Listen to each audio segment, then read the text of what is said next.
What is the clouds made of? Water. Water and... Air. Water Kala and... ko lang air lang eh. You thought before that it's made of, air? I thought smoke kasi, daddy always smoke and then it smoke. You thought daddy smoke and then it goes up, it and becomes cloud? Yeah. Oh, really? That's so funny. That's so funny. It's it. What's the real thing? Actually, look. Are you okay? Anong sinasabihan mo? What clouds made of? Pero I think, sinasabihan ko na. Kasi alam mo na, bad pala yun. How about your dad? Does your daddy smoke? No. Only drinks alcohol.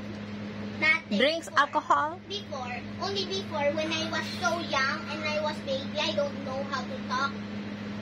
But now you, Now he you talk to doesn't, him? Now he doesn't, Yeah, that's a good thing. How about your daddy, Erin? Does he smoke and drink?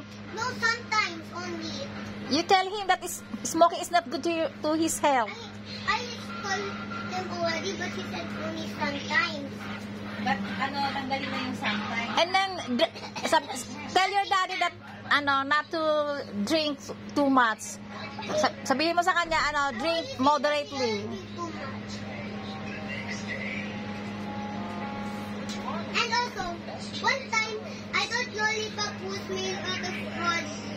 So I never eat them kasi it was hard. That's why I think about that. You think about what?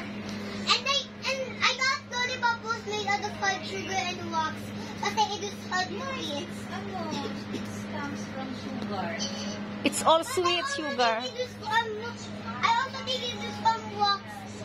Kasi it is Wax hard the to wax. eat. Now since I avoid lollipop, then now I know the ingredient. But you eat that sometimes. Don't eat too much lollipop, ha?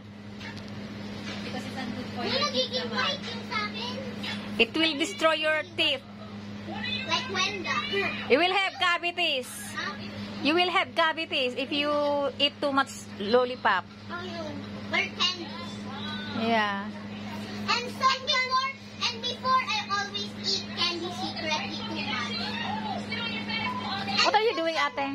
I'm pretending to live here. You pretending to lick. O baka matusok ka. Careful yung And not anymore. And some candy